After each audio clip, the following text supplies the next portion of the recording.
is a thing of beauty, is it not? What a man may accomplish if mind is set to purpose. Yet there's something missing. Freedom. See, treasures put to use, absent constrained to live, knowing each choice made is your own.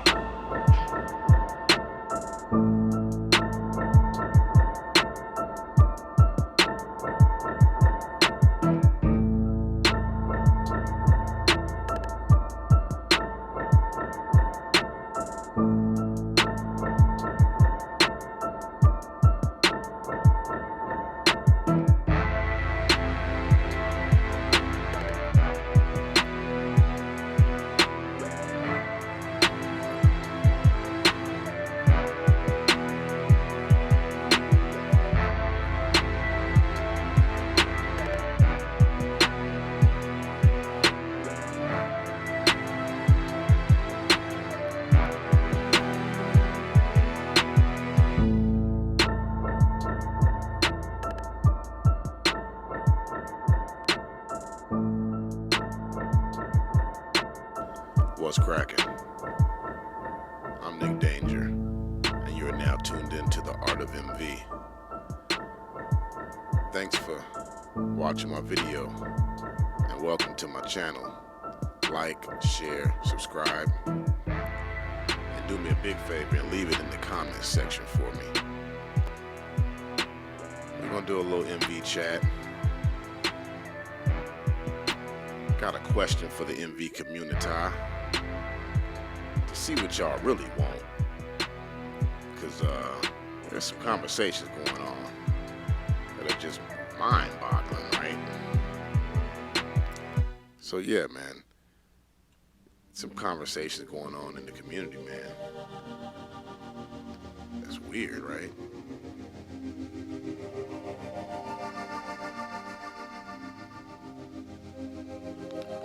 I always thought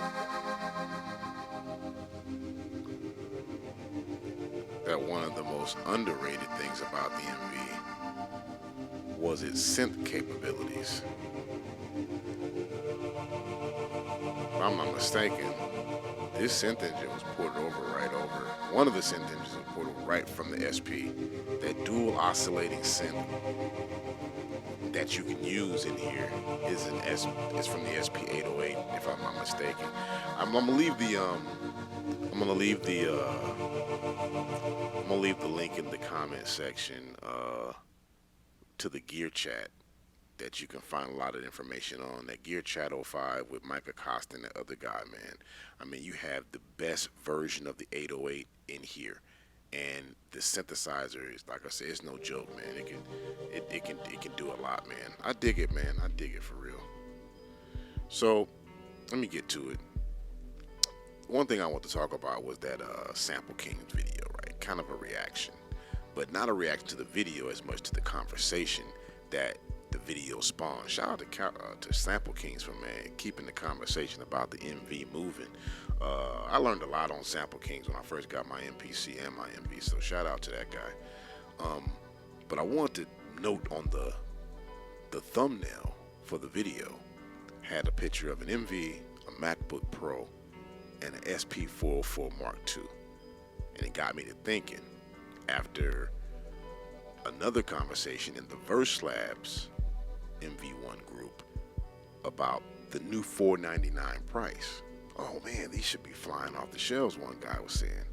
And I was like, sure, they pretty should. And then somewhere down in the comment section, guys started filling in on the new features that they would have if it was a new V, what new features would be cool. So they got me thinking, and I got a poll out, right? So the poll is, if you could redo the MV1 Verse Lab, would you A, give it the sample profile of the Mark II 404 Mark II with the skip back sampling, the DJ aspect, the OLED screen, you know, those things? It would have the entire sample profile of what they gave the SP404 Mark II but the price will be about another $250, putting it at about $850.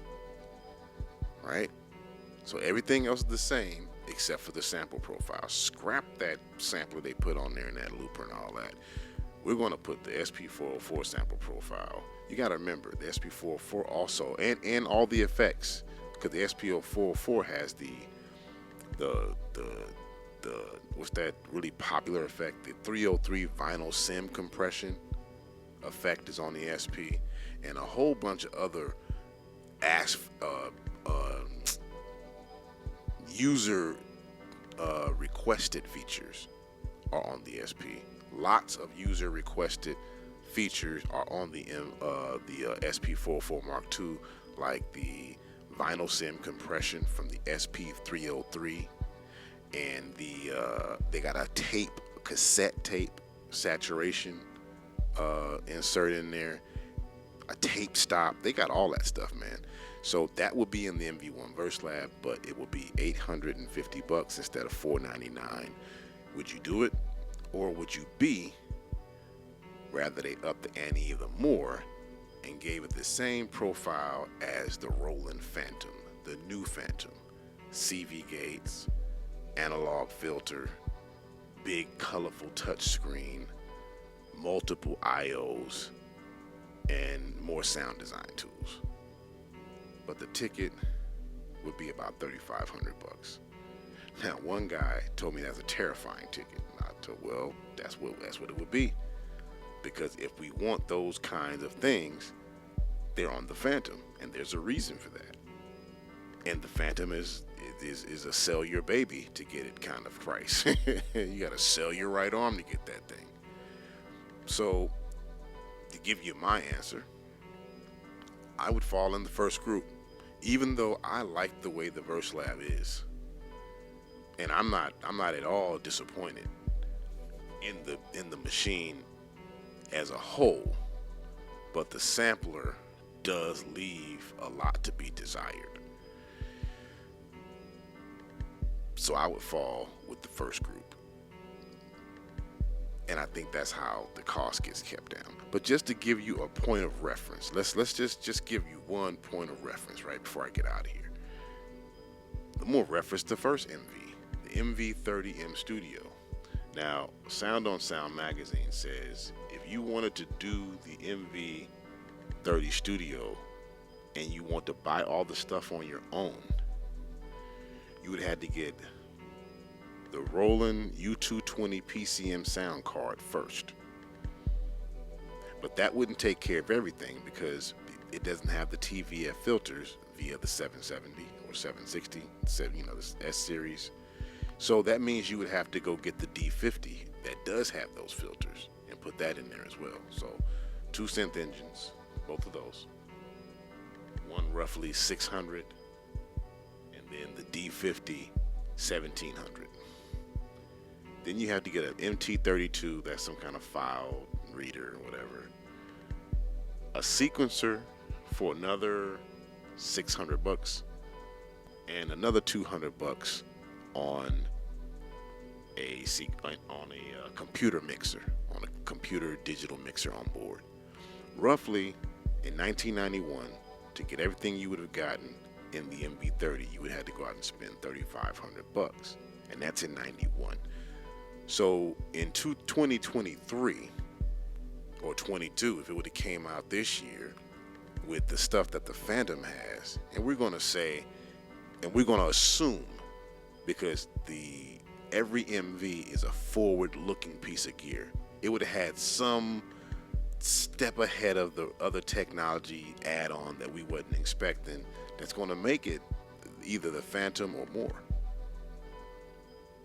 So what do you guys think, right? Leave it in the comment section. And before I get out of here, I want to do one thing. I am working on a video involving both the MV8000 and my MV1 VerseLab.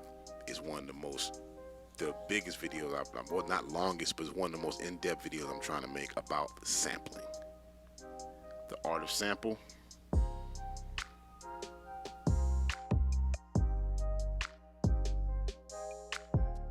give you a good look at me going through the vinyl. I'm going to be sampling CDs and chopping them, or WAV files, and chopping them on the 8000.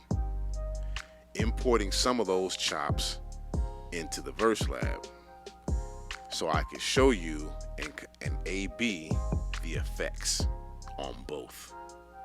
Then the second half, or the second part, I'm going to use the 8000 to send loops and actually as an audio interface to ZenBeats. I'm going to use the VerseLab. Then I'm going to use the VerseLab as an interface to ZenBeats, with which I'm going to use the 8000 to record into the MV1 VerseLab so I can lay down my 8000 beat in the ZenBeats.